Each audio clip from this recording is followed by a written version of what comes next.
Guys, stop apologizing for being proud of yourself. Sometimes people that talk to me, they'll be like, oh my God, they'll be like, I'm sorry, man. I feel like I'm just talking about myself. I'm like, hey man, listen, it's okay to believe in yourself around me, buddy. Okay? You're giving me hope. When good shit happens to people, I get hopeful. Cause that's the positive about being selfish. Welcome to FredTalk, where if you're not learning, hopefully you're laughing.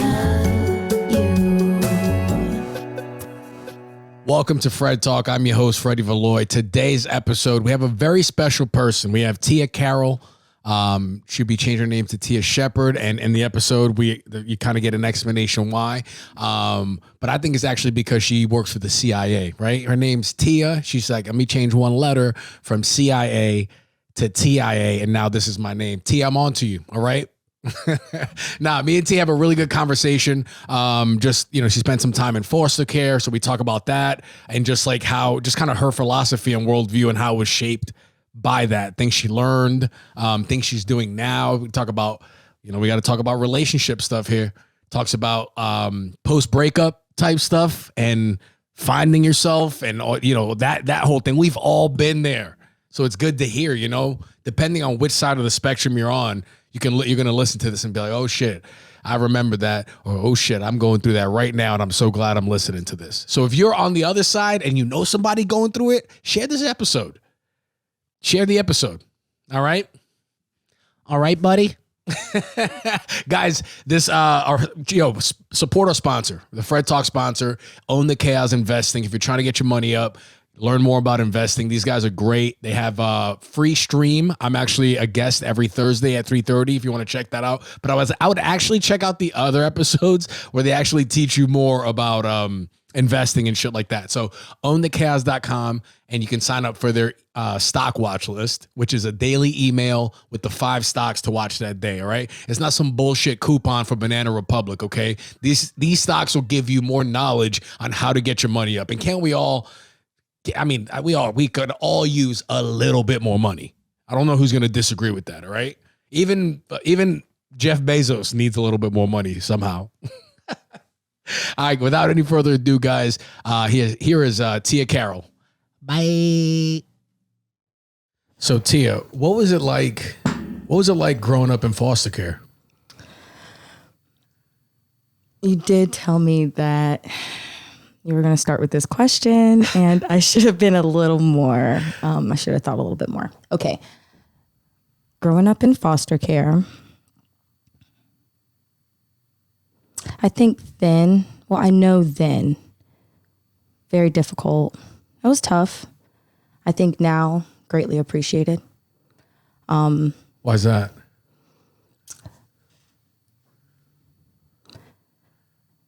Like many things, when you go through something very, very difficult,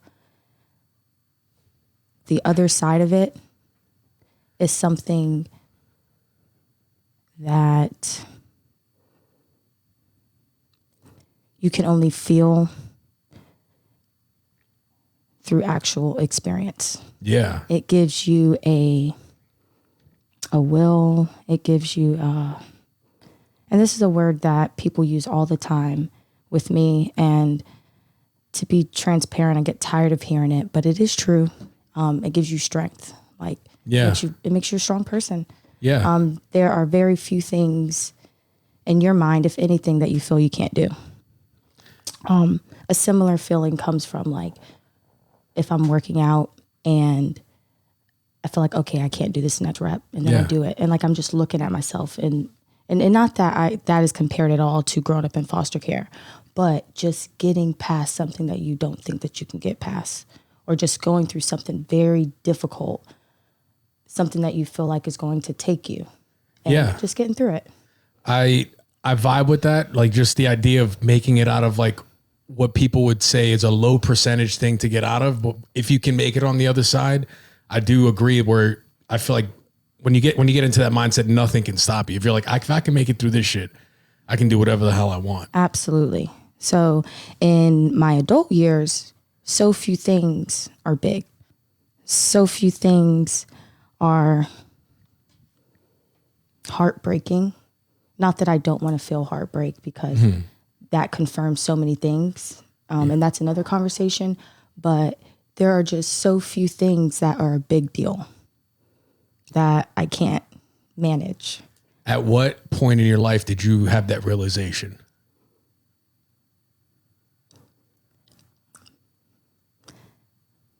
Many points, I'll say. So as a little girl, I did, and it translated into an adult woman, but I did a lot of reading. I would escape through, I would just read. I did a ton of reading. So whenever anything wasn't going ideally in my childhood, I would open up a book and I would read. So through that, through sports, and just, there are tiers and there are levels, but through many things, in situations in my life, I learned that's when I learned, like, that's how I learned. Okay, I can get through anything. I can do it if I escape in a book. I can do it now it's through reading, but it's also through meditation as an adult, and, just many other things. But that's really lucky that you chose that escape, because a lot of people, when they go through harrowing experiences, they go to drugs or anything like that. Did you have any experience with drug abuse or substance abuse at all? I wouldn't say, I smoke a little weed, but it's shit together. Yeah. Yeah. I feel you. Yeah. But no, it wasn't there were no hard drugs. I like, nice, little mushrooms, a little psychedelic here and there. That's medicine. That's just medicine. You know what I mean? Yeah. So, but no, there was never any hard drugs. That's awesome. I had a guy on here. He had an abusive mother and all that, and he just knew, he was like, I'm not going to get into any drugs or anything like that. So he did it through school and stuff like that. That's very, very lucky and fortunate. What made you? How did you? Do you remember how you chose reading as an escape? So I'll take it back just a little bit where you said very lucky. So I am one of 8 biological siblings, where some did choose that. Yeah. For all of us, we're all, my biological mother is a very smart woman. So we all got this gene of just being naturally, just gifted in terms of being intelligent. Mm-hmm. So we all have always done well in school. Yeah. I was always a straight A student. My teachers took a liking to me. I had teachers, like my 5th grade teacher, Miss Daniels, that, took me in, and I was always just given books. Okay, just read this, because a lot of teachers and social workers, they knew what was going on. Mm-hmm. So there was always books that were just a few years beyond where my mind should have been at that time. So that's kind of that is precisely how I got into it. I loved school. My teachers took a liking. And so I just wanted to make everyone around me proud. And I read. And yeah. So your social worker saw that and was able to so she gave you books that were a little bit beyond. She saw your capacity to read. And oh, absolutely. Shout out to her. Her and Minnie and Linda Batts, Warsaw Middle School, I think. I lived with her. She petitioned the court, and I lived with her for a year in the middle of me being in foster care. So she's just one of many in the system, just one of many. But yeah, shout out to her and Daphne Daniels, Tommy's Road, and I have a list. Social workers and teachers don't get paid enough. They don't get the recognition. Those are some awesome and patient people. That's awesome. Absolutely. What are some things in your adulthood that you had to overcome, or what are some of the negative things that came out of growing up in foster care that you kind of had to work through as an adult, or still working through? Okay. Whatever. Even better. And some things, the truly devastating, traumatic things I have worked through earlier on. When you're in foster care, you are required to go to therapy. So you're required to be in therapy, and it's a part of it's something that's required in the court system. So when you're a child, when you're 10, 11, 12 years old, and you're being forced to talk to a therapist that has no clue, it kind of, and I'll use this word loosely, but it jaded me personally in terms of therapy. So what was it about the sessions that made you go, I don't, the same for me? well, then I could never put a finger on it. Okay. You just, when you live with many different types of people and backgrounds and religions, and, you know, you see the best and the worst of all races and religions, Yeah. you develop this sense of discernment. So, and not to say like it's a superpower, but it's just something that you develop.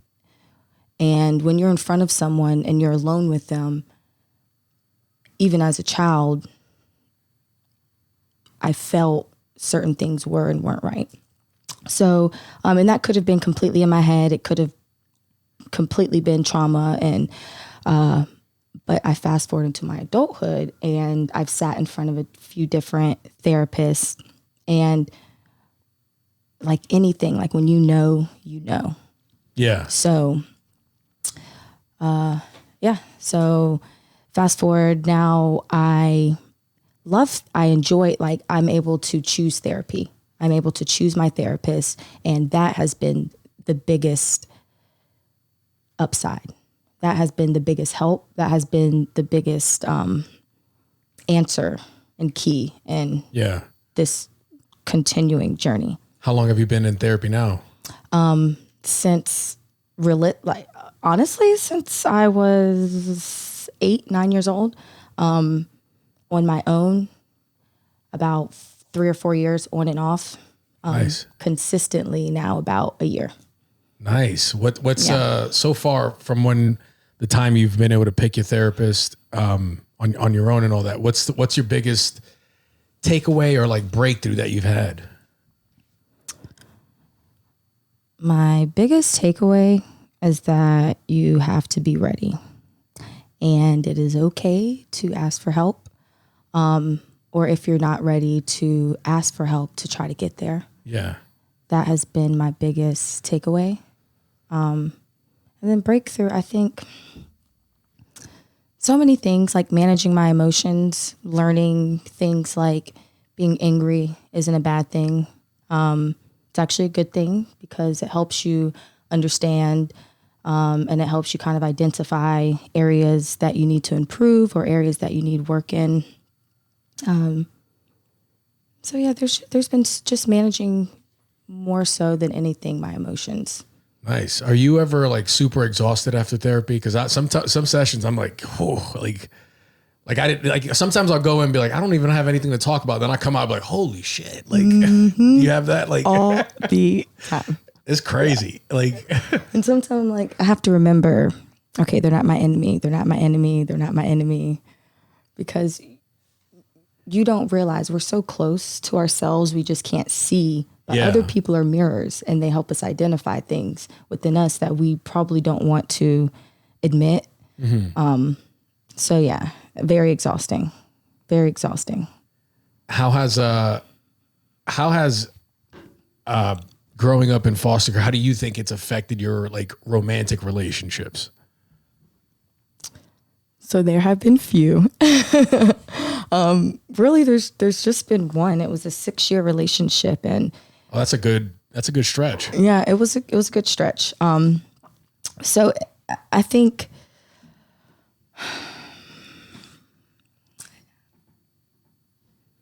I was 18, and even now I'm 25 and I know nothing. Like I really know nothing. I have no clue. That's a good way to live, to think like that, because it just keeps you open to anything, everything, any kind of lessons or whatever. Like, I really don't know, but people are patient with me along the journey. People have been patient with me. Why do you say that? Let me put this in front of you. If that's all right. Because when you date or when you're with someone that has experienced extensive trauma, there are going to be things that come with it, especially if they haven't done a certain amount of work. Yeah. Now, work is ongoing, but there is a certain amount of work that has to be done before committing to someone else. And when you're dealing with someone, or you both dealt with an extensive amount of trauma,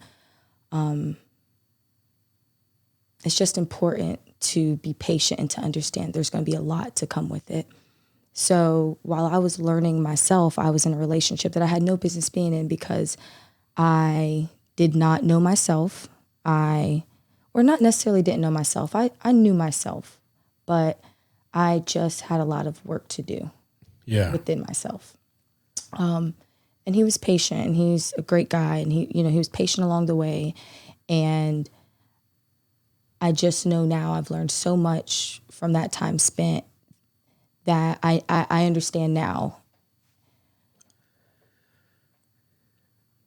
the amount of work that has to be done before committing to someone.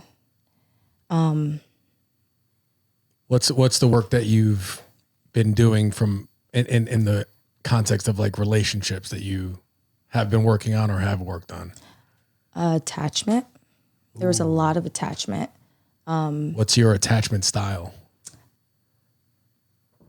Break that down, because I do not. Oh, okay. There's like anxious avoidant. There's I forget which ones. Like there's people, when you get closer, you kind of push people away. Some people can't be alone. Some people, there's like 4 different ones. I can't think of them right now, but. Well, so maybe I would, like my entire world and every decision I made would revolve around my significant other. Yeah.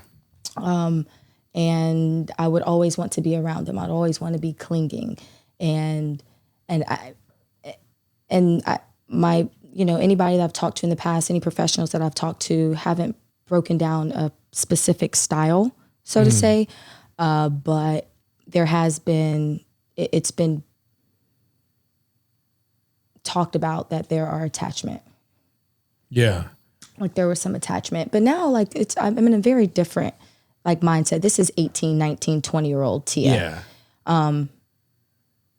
But yeah, there's a lot of attachment. There was a lot of expectations in terms of placing what I should have had in a father, or what I should have had in parental figures in my significant other. That was never his responsibility. Mm-hmm.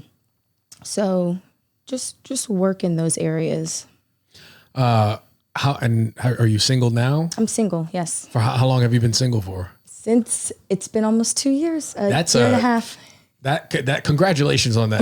That's especially if you said you were clingy in one relationship. Sometimes a lot of people just jump into the next one because they can't be alone. So absolutely not. So let's just say relationship ends. What were you thinking? What was that like? What did that feel like? Devastation. I was devastated. I was like heartbroken. As heartbroken as you can be at 24 years old, losing your first love. So that's like 24, 25. That's real life. Yeah. It's real. You know what I'm saying? It was real. 6 years. It was real. Yeah, for real. It was real. So I got a puppy. That's good. Worked out a lot. Nice. And yeah, I just really focused on the things that I should have been focusing all along. Working out, eating better. I already read a lot, but I added to that a ton of writing, which I love to do. Nice. Meditating. Got back. I had been doing yoga for many years. Mackie, you've had her up here before. She introduced me to yoga, so I had already been doing that, but I was able to do that a ton. So yeah, I spent a ton of time just focusing on myself. And now it's like, okay, if I date anybody, the next person I date, like that's my next question. Yeah. Super picky. Yeah. Like and I won't say picky, but just selective. Yeah. Extremely selective. What would you say you're looking for in the next partner? You're like 6'4". So, Pretty much. No. But if you are 6'4", no. Ambition. It's very Nice. important for, and not necessarily be where they want to be, but just be very ambitious. A kind person. Just want a kind person. that's if you have those two things, you're all pretty much almost all the way there. That's And 6'4". No, but just a kind, just generous. yeah. I think more than anything, just generous. I like generous. So, but I also haven't placed a box. I don't have a list necessarily. I don't want to discount anything at all. Yeah. I would have to say you're impressive. I always said you're awesome. Like, and knowing this now, it's very, very impressive that you started a relationship young. 6 years in, that in itself is an accomplishment. And then you get out, you don't just jump into another one. You like legit take the time to find yourself. Like 2 years is a great time to do that.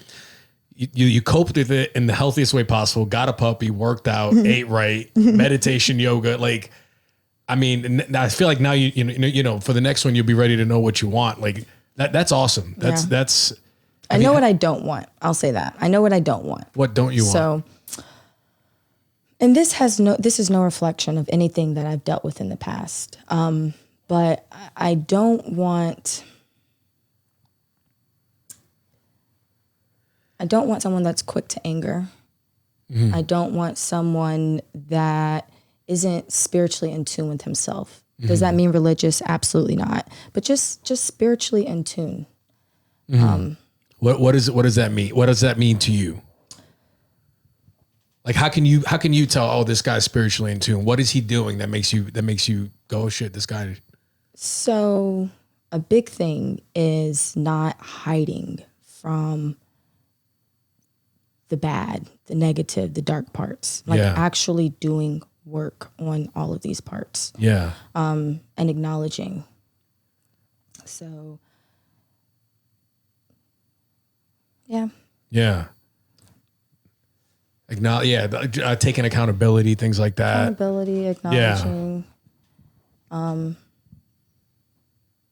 I think going deeper than what's surface level in the world. Mm-hmm.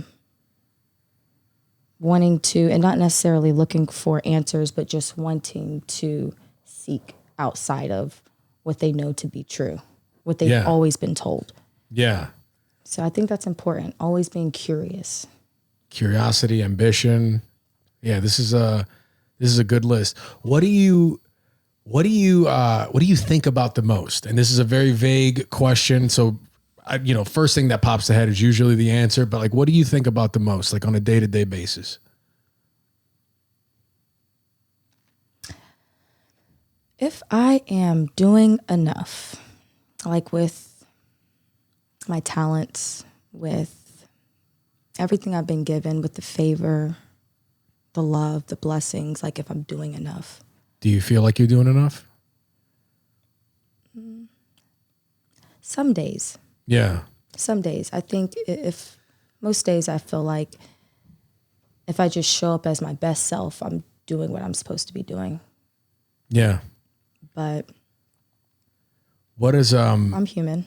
Oh yeah, for sure. I struggle with that myself. My last breakthrough in therapy was my therapist was saying like, hey, you need to like thank yourself for the things you have done. Yeah. Stop thinking about the things you haven't done. And Absolutely. I was like, and I literally like felt like weight come off. I was like, oh shit. And like, I felt my feet on the ground in that moment. And I was like, damn. And ever since then, this has happened in like September. Okay. Things have started clicking a little bit more, which is crazy. Have you stopped and taken the time to like thank yourself for everything you've done?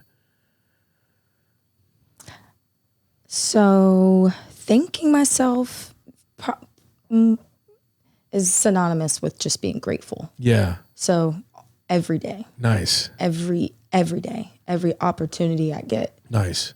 Just grateful, thankful. Yeah, I will say yes. What do you think's like, what's the thing that you're currently going through either psychologically or emotionally that you feel like you got to, like a hurdle you got to get over, or even like something that manifests itself in your day-to-day activities? For me, it was, so I'll give you an example to help you jog the brain. For me, it was like sticking to my commitments.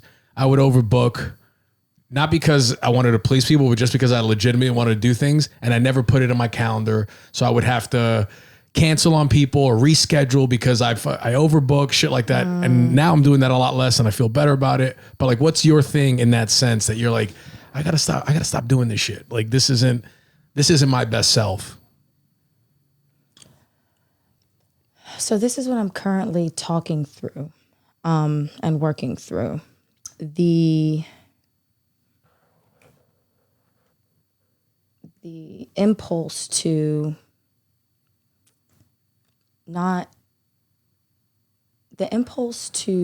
stop dealing with someone for just being human, for just making a simple mistake. So you feel like you cut the cord on people a little too early? I or do. Okay. I do. That's what I'm working through. And that's something that I don't want to do anymore. You don't want to cut people. Yeah. Yeah. I want to give second and third chances and not be foolish, but I would like to give people the chances and the opportunity that, people deserve. Like I said, I'm human. People are human. So I think that is what I'm currently like working through and battling with. That's a good one. I like how you also said, like, don't be foolish. Like it shows that you still have the awareness to be like, I'm not going to say anything toxic, but some people fuck up. And absolutely. Yeah, I do. Yeah. All the time. And how can I expect people to show me grace and forgiveness if I'm not doing the same thing for them when they turn around and fuck up or make a mistake themselves? So that's a good place to start. Just putting yourself in those shoes and all that. So I have confidence you'll do it. So yeah, no, absolutely.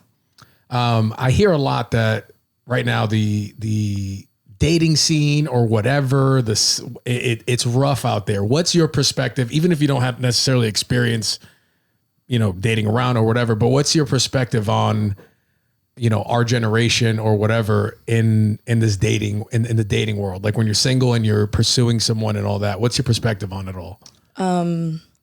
That is an entirely other conversation, but just because it goes on forever and ever. Well, we got time. We got time to fill. I'm just like, but no, the dating scene.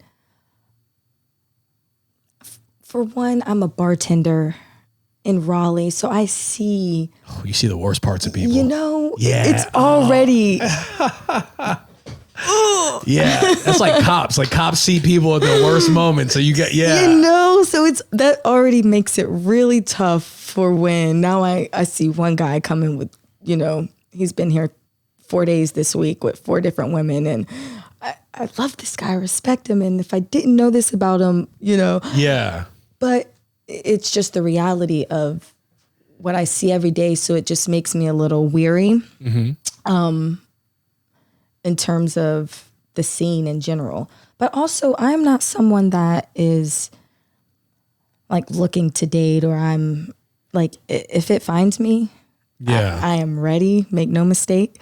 I would love it, but I'm also like, I love going home to an empty house other than my puppy. Can I say rolling up a blunt? Oh yeah, absolutely. Rolling up a blunt and just kind of just enjoying my alone time. I love that. I love not having to answer to anyone. Yeah. So, I mean, the scene. So you enjoy your alone time. Are you, not that you are or anything, but like, do you think you could be closing yourself off? I'm asking a question. I don't think you are, but like, absolutely. Okay. Because sometimes people be single for a minute and it's because maybe they put up defenses because they don't want to be out there. Yeah. But at a certain point, it becomes like, you said if it finds you, are you putting yourself in the position to be found, or still need a little more time? Which if you do, I'm not on I don't go on dating sites or anything. I'm not on any websites or anything like that. Mm-hmm. I prefer to meet someone organically. So Yeah. like grocery shopping or at the yoga studio or something, ideally, because I know that they are into the types of things and the lifestyle that I'm into. So I'm not putting myself out there. I'm living my everyday life. And am I hit on every day? Behind the bar, going, well, I didn't mean it like that. No, but that's good though. That's, you know. But also, yeah, maybe I am putting up defenses because I'm like, no, no. Or my attention span to someone is so short. Yeah. It's like they say one wrong thing or I see one, I hate this word now because of social media, but red flag. Yeah. And it's, I feel we're the same on that. We'll give it, because sometimes it's just the best word to use. Yeah. But I do the same thing as you. I give the disclaimer like, God, I hate that I got to use this word, but it's the best word for the moment. So here it is. It's what it is. Yeah. I love that game plan of just trying to find people in the things that you like. I would say that's one of the negatives of the dating apps. I've never done them, but it's a place where you're going to find people outside of your thing. Somebody that may not be into the things you're into or into some other shit. You're like, what the fuck? I don't, Absolutely. Yeah. And before COVID, I did a ton of traveling. I was always traveling. So it's been a few years. All I've done is work. It's time to travel. Right. Yeah, right. But no, it's time to travel. Yeah. So, you never know. It's time to travel. I started back this past week, so I'm about to get back into doing some heavy traveling. Nice. Okay. So yeah, I trust that whenever you'll like you don't come across as one of these people that I'm like, because there's some people I meet that I can tell they put up the defenses and I'm like, oh, it might be a while for this person. But I feel like with you, you'll do it at the right time. Oh yeah. Yeah. Oh yeah. You set up a great foundation these past couple of years. Like that's awesome. Yeah.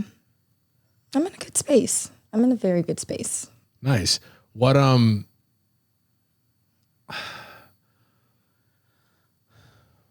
you say earlier you said, am I being my best self? What does being your best self look like to you?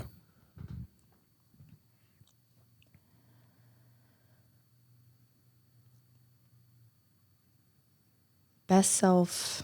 Yeah. Okay. So best self, those words, best self. Okay, being at my highest. Yeah. What I think that looks like is,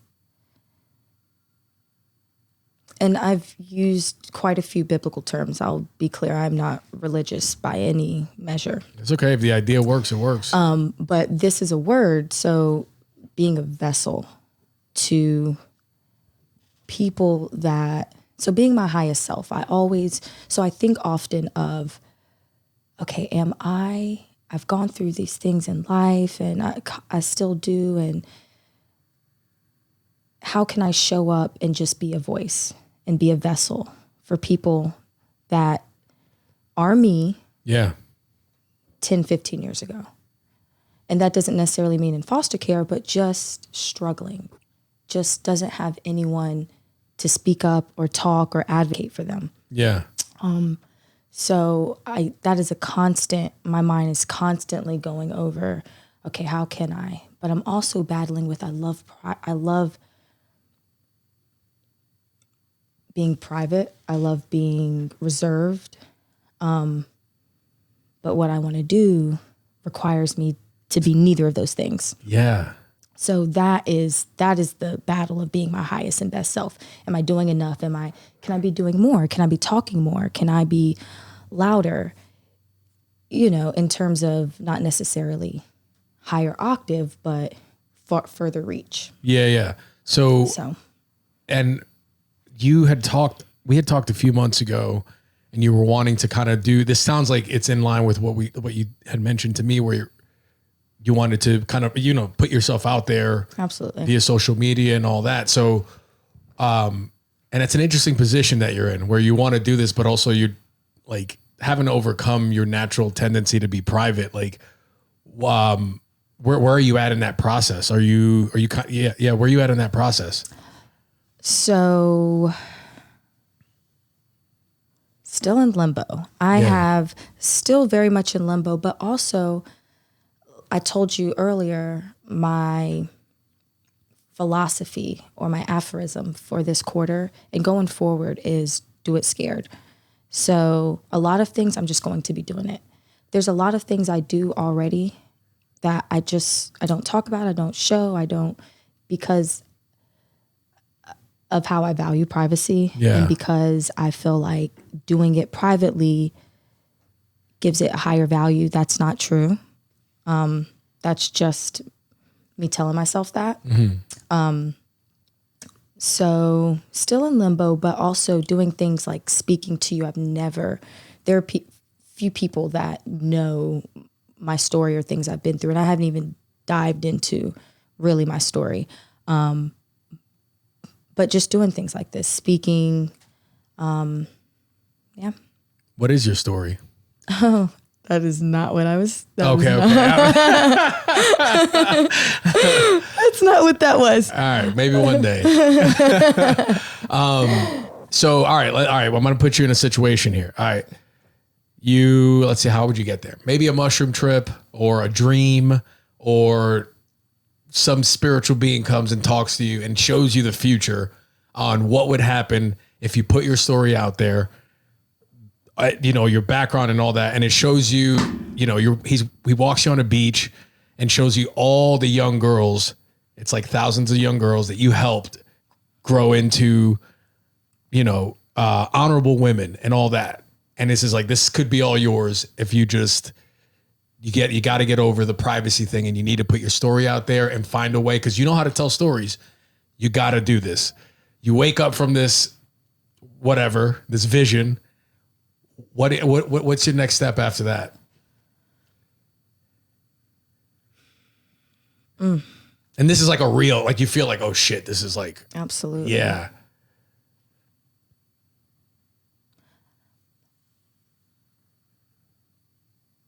So I had a conversation, and this ties directly. I had a conversation with a friend recently, and he was telling me, he said, one thing about you, Tia, is you just do it. Like you don't talk about it in terms of things. You just kind of lead by example.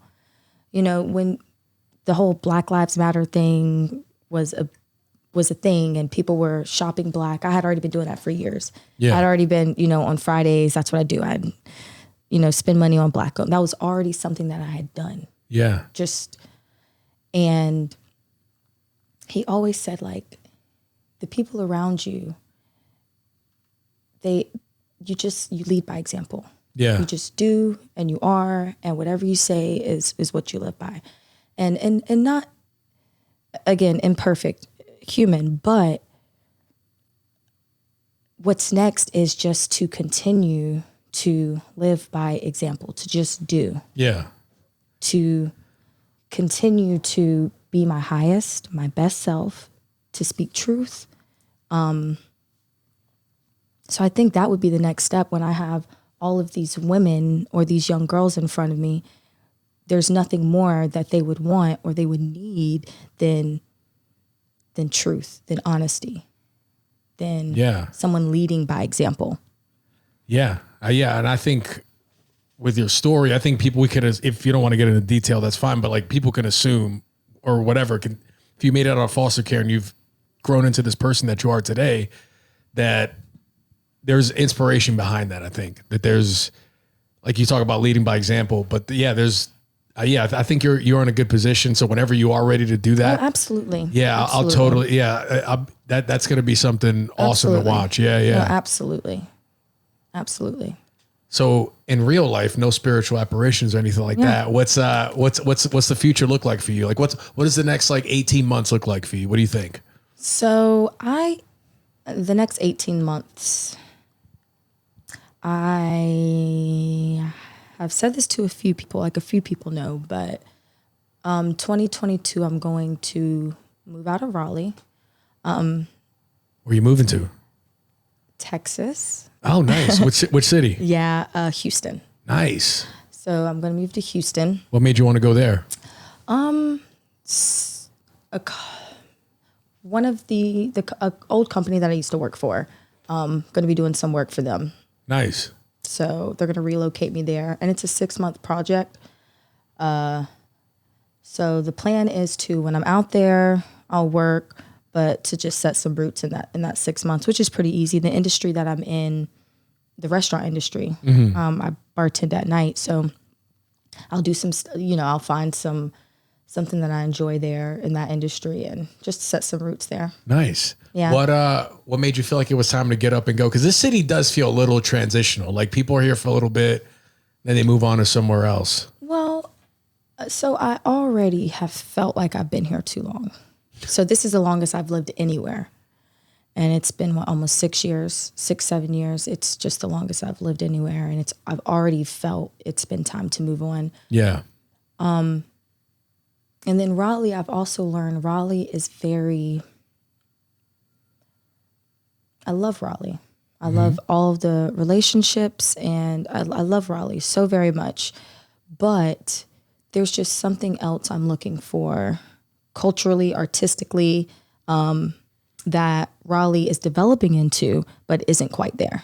Raleigh's too vanilla. You could say it. It's Not even that. Look, it's too, yeah. There's I'm not half enough culture vanilla. here. Like, well, no, I didn't mean vanilla in a racial sense. I meant like in a it needs, like a vibe it sense. lacks diversity in terms of the, and there's some there, but it's just not where I want it to be. And I'm 25, and I want to be in a city that's more developed in that area. Yeah. And that's it. There's, I love museums. I want more than an option of 3 to 4 museums that are great museums, but I just want more options for what I'm into and the things that I'm into.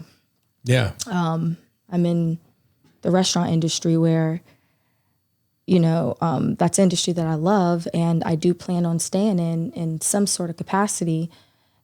And I want to be in an area where it's one of the best industries in terms of restaurant and things like that. Just nightlife. Yeah. What's other than the guy bringing 4 girls 4 days in a row, what's some of the other salacious things you've seen people do at a bar where you're like, oh God, like cringe? Yeah, cringe, or like where you gotta like, you have to actively be like, all right, I'm not going to put this on humanity itself. Like shit that makes that you could lose hope in humanity. It's really funny because one of my bartenders that I work with, he's this handsome white dude. And I'm like, he talks about making a TikTok all the time. And I'm like, dude, let me just manage your TikTok. I don't want to be in it, but let me make all the content. I'll write all the content for you. And it'll be like bartender or restaurant industry, like do's and don'ts. Mm-hmm. So I have a slew of cringe-worthy things from guests and customers. So many things. Like what area are you looking for? People, one of the ones that's happening right now that is really frustrating actually, are people will open up a tab on a Cash App or a Venmo card. They'll start a tab, I know, and they'll start the tab, run it up to $400 or $5, whatever, and then they'll take all the money off the card, and then when we go to run the card at the end of the night, it's not there. I didn't know scammers are. I guess that's a. Oh yes. So that's one of the things that's like, you fucker. Something else, or people will, just be decked out in all this designer and not tip. That's crazy. And it blows my mind. Yeah. Yeah. It blows my mind. Yeah. It's just like, that is where the hope for humanity is like. Yeah. I'm mad insecure about tipping. Like, you got to like shit in my food for me to give you I'll still probably give you 10%. I mean, especially because the black people typically don't tip that much. Like we don't. So I feel like I'm making up for them. Like, I got you. Like, check it out. Like, look. So I tell everybody, tip is 20%. They're not your slaves. Sometimes people make mistakes. It's all good. Like, we got to tip 20%. Right. Like servers make $2.15 an hour. Fucking yeah. It's like. So that is, and not that it's, give what you can. Yeah. Give what you can. I think don't give what you can. Yeah. 15%'s okay. Give what you can. Yeah. 15% is, I'm a bartender, so don't ask me the proper percentage. But what is the proper percentage for a bartender? Is it, because I know servers get 20%. Do you guys? Well, the thing is, like, it depends on the level of service. It depends on the quality of service. It depends. There's 20% is the proper, that's the tip that is the universal. Yeah. Or it's not universal. It's just American that does that. Yeah. But 20%. So yeah, that's proper. Yeah. I've heard too, if the bartender's just popping like beer bottles, $1 a drink. Well, something like that. Beers and, even, but if say you get a $26 glass of wine, you don't leave $1 tip. You got a $30 glass of wine. Yeah.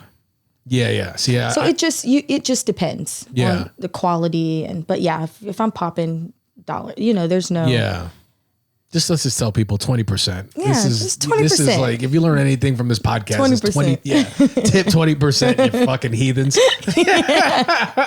Yeah, that's good. When you get like European people too, it's like, shit. Like if I hear German accents when I was serving, I was like, God, because they don't customarily tip over there. Right. So it's like, it's true. Now you got to deal with that whole cultural thing and all that. It's true. And I'm in a hotel, so I get quite a bit of that.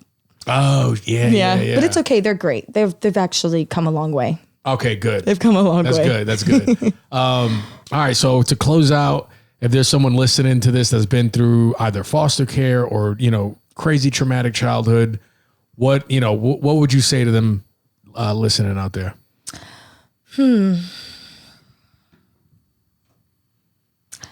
I don't know much, but what's worked for me is just really being patient with myself. Just being patient. And just constantly forgiving. That's good. Yeah. I like that. Yeah. Tia, where can people, you're private. Do you want people to find you on your social media? Sure. There's not much, but soon enough I'll start. Yeah. But, yeah. You're funny. Tia Shepherd _ So, and that's actually not even my name anymore. I started my Instagram. So I was adopted at 17. And my name changed to Tia Carroll. So it's Tia Carroll in some places, but it's Tia Shepherd on Instagram. SHEPPARD _ Nice. Yeah. Follow Tia on Instagram and tell her to put her story out there for all these young women going through it. Guys, subscribe to the FredTalk podcast. Share my content. The numbers are they're going up. I like it. Let's keep it going. All right. That's it for us. Bye.